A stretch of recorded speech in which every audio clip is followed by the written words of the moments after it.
Hello everyone, Mr. Happy here, and welcome to my patch 2.55 story overview.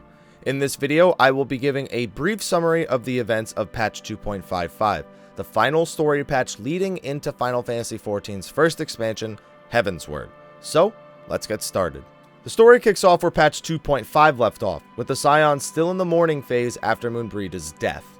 Ida in particular is still quite emotional over the loss, as the adventurer offers a helping hand to cheer her up.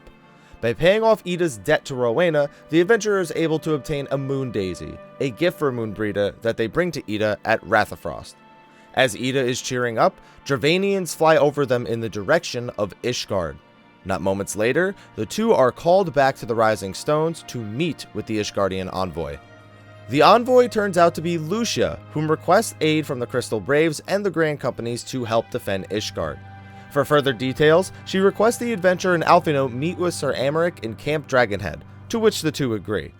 Before that, they learn that Lady Iceheart and her followers have broken the first protective ward around Ishgard after attacking the Gates of Judgment, leaving them wide open to further attack from the Dravanians. Upon meeting with Sir Americ, he is very blunt and states Ishgard is in need of allies.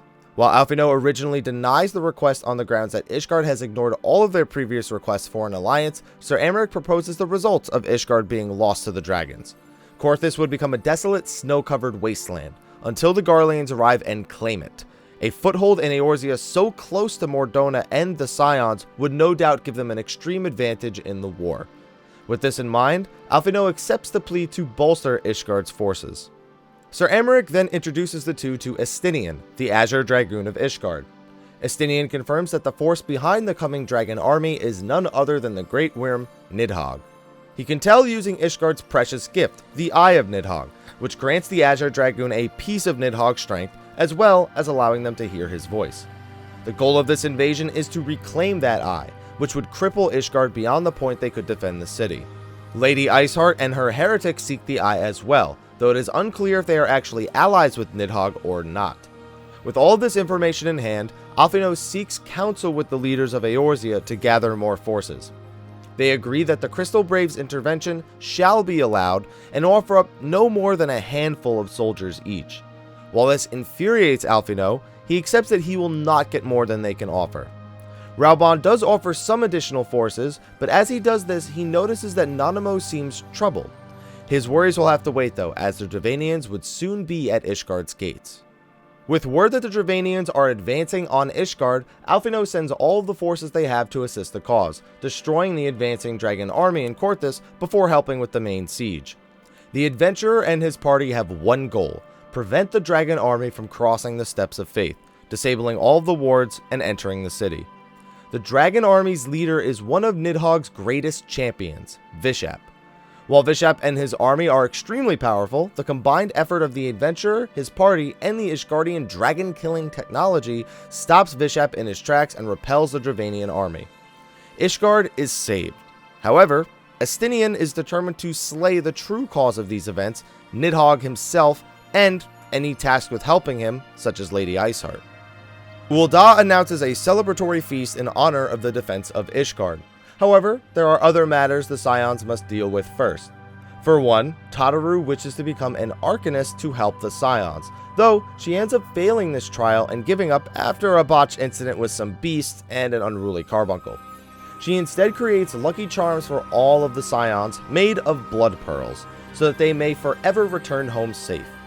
The adventurer is also tasked with protecting Hoary Boulder as he takes etheric readings, which eventually lead to the discovery of Wilred's body, an Alamegan boy who went missing some time ago. Riol, one of the members of the Crystal Braves, claims Teleji Adeleji has bribed members of the 1st and the 3rd Legions, and that Wilred's death was likely due to him beginning to point fingers and ask questions about their actions. Despite all of this trouble, it must wait, as the feast is to begin soon. Upon arriving at Ul'dah, the adventurer is tasked with meeting with Alian of the 4th, a member of the Crystal Braves. She wishes to meet you out in Central Thanalan to discuss important business. However, upon arriving there, Alian is nowhere to be found. After waiting quite some time, the adventurer notices a vial on the ground, before running into Laurentius of the Crystal Braves. He claims Alian has shown no signs around these parts and bids you continue on with your business. While the vial troubles the adventurer, they head back to Ul'dah, where Momodi tells them that Nanamo Ul'Namo wants to meet with them privately before the banquet. They make their way over to the Royal Promenade, where a series of events is about to transpire that may doom Eorzea. The four city-states all celebrate the defense of Ishgard in the banquet hall, with Sir Aymeric claiming that he has put forth a motion to open the gates of Ishgard to the other city-states once again in hopes of bringing a more united Eorzea. While they are having a festive time, Nanamo reveals to the adventurer in her private chambers her plan to abdicate the throne and dissolve the syndicate. This will send Ul'dah into chaos as they try to recreate order from the bottom up in a more fair manner. She knows Reborn will need help and asks that the adventurer helps him however they can. After agreeing, Nanamo smiles, relieved that these events will soon be behind her. She raises her goblet to take a sip of wine, only to be overcome with painful convulsions. She eventually stops breathing and falls to the floor, dead. At this exact moment, Teleji Adeleji walks in with members of the Brass Blades and cries for the arrest of Nanamo's assassin, the adventurer. This event eventually spills into the banquet hall, where several Ishgardian soldiers have also come to bring Sir Aymeric and Lucia back to Ishgard in light of another attack from the Gervanians. Making haste, the Ishgardian guests make their leave. Reborn, disgusted by Teleji's manners, demands that he leave the hall. Teleji then reveals that an assassin took the life of Nanamo, to which Reborn and the others cannot believe.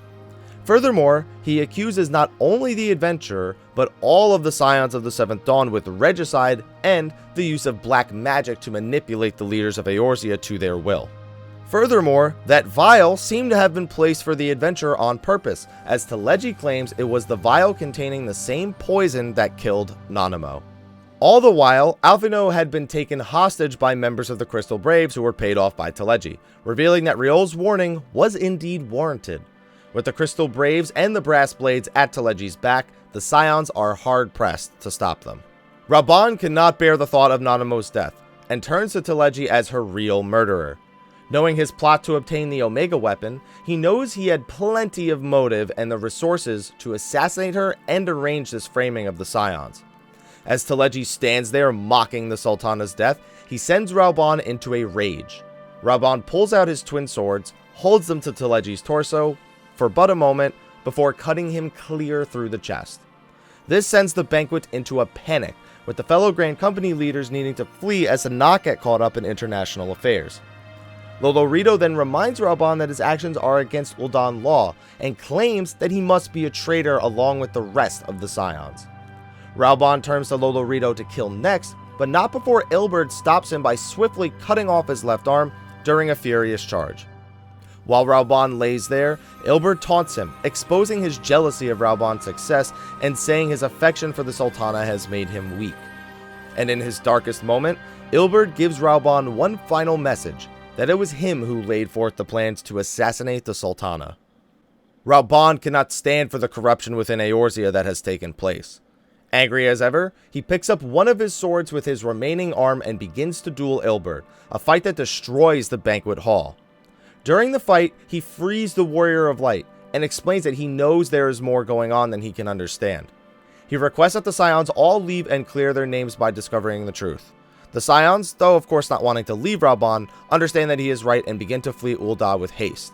Reborn remains and prepares to do battle with Ilberd. The Scions begin their retreat before meeting with Thancred, who had been dealing with his own set of brass blades.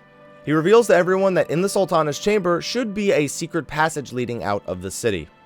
As more of the Blades and Braves begin to make their way to capture the Scions, Ida steps forward and offers to hold them off while the rest of the Scions make their escape. Papalymo, unwilling to let her fight alone, steps forward as well and seals off the gate behind them with a quick burst of fire. While not wishing to leave them behind, Minfilia and the remaining Scions make haste to Nanamo's chambers. Ida and Papalymo fight off as many men as they can before finally accepting their fate. They power up one final attack to take out the remaining soldiers, an attack that presumably swallows them both as well. Meanwhile, Thancred has led the remaining Scions to the hidden passageway out of the city. As they continue trekking through the ruins, a group of soldiers seems to have found the tunnels as well. Thancred and Y'shtola offer to stay behind and stop these forces while Minfilia and the adventurer escape. While initially unwilling to accept this offer, the two eventually make their haste out of the tunnel. Y'shtola begins charging up a spell that will bring the tunnel collapsing down on the soldiers, though it will entomb Thancred and herself as well. Thancred holds them off as long as he needed to for Y'shtola to finish the spell, before once again the two accept that this will be their demise. In the distant parts of the tunnel, Minfilia and the adventurer both hear the crash of the tunnel behind them. It is at this moment Minfilia hears Hydaelyn's voice for the first time in a long time, and claims that she must remain behind while the adventurer goes on. She claims that they must go on. As the Warrior of Light, they will forever continue to be the hope for the realm. Without giving them a choice, Minfilia runs back the way they came, while the adventurer makes haste out of the tunnel and into central Thanalan. After traveling a small distance, the adventurer is met by Alphinaud and a Lalafell from the immortal flames that they do not recognize. Just as they are searching for a means to escape the area, the man they met on the carriage at the start of their adventure shows up with the intention of being their escape. It appears Elisée knew there was trouble in Ul'dah and sent him to rescue her brother. As they make their escape, the Lalafell introduces himself as Pippin Tarupin, Vice Marshal of the Immortal Flames. He is also revealed to be the adopted son of Reborn, and he intends to return to Ul'dah to free him as soon as they have made it far enough from the city. When the carriage arrives at Camp Blackbrush, Cid shows up with the Enterprise and flies Alphinaud and the adventurer to Korthus. With no place else to go, they make their way to Camp Dragonhead and take refuge in House Fortemps. Orchefant offers them safety and a new headquarters in Camp Dragonhead, and reveals that several of their allies have already arrived prior. It's revealed that both Tataru and Yugiri have both made it safely out of the grasp of their pursuers. Yugiri's people are looking for the other Scions as they speak, though whether or not they actually met their ends in Ul'dah is still not known entirely, especially Minfilia. After Yugiri takes her leave, Alphinaud begins to express his depression over the situation, calling out his own childish ambitions to be the guardian of Eorzea. However, Orchefant reminds him that he still has his allies, and Tataru recommends they resume their mission while taking refuge in Ishgard. Alphinaud agrees, and the mission to protect the Eorzea is to continue with them as her guardians. As the adventurer approaches the gates of judgment, Midgardsormr appears and tells them that they will find no salvation in Ishgard. Meanwhile, Lolorito is revealed to be a much bigger player in all of this, being the man behind the corruption of Nanamo's handmaiden and the new leader of the Crystal Braves and the Brass Blades, though he seems uncontent with the outcome of the recent events. Raubahn is also locked away, having survived his encounter with Ilberd. And finally, the Ascians remain plotting in their chambers as they have all this time. Troubled at the Scion's ability to permanently kill them, they agree that they must act quickly to ensure that this means is not perfected. Lahabrea and Elidibus part ways before Urianger makes an appearance at the request of Elidibus. It appears that he had been feeding them information on the Scions all along, and Elidibus wishes to talk to him about fate before the screen fades to black. And now, we wait for Heavensward to find out what it all means. Thank you everyone for watching this patch 2.55 story overview. I apologize it took so long to get out, but expect another video with my thoughts on some of these final events. I would like to include them here, but we've already been here for quite some time. So again, be sure to like, favorite, subscribe, and share for more Final Fantasy XIV related videos. You can also check the little exclamation mark in the top right. That'll take you to a playlist of other lore events that you can catch up on. Now, time to get working on the remaining lore events that I haven't kept up with since 2.5. But anyway, thank you for watching. I'll see you guys next time, and until then, take care.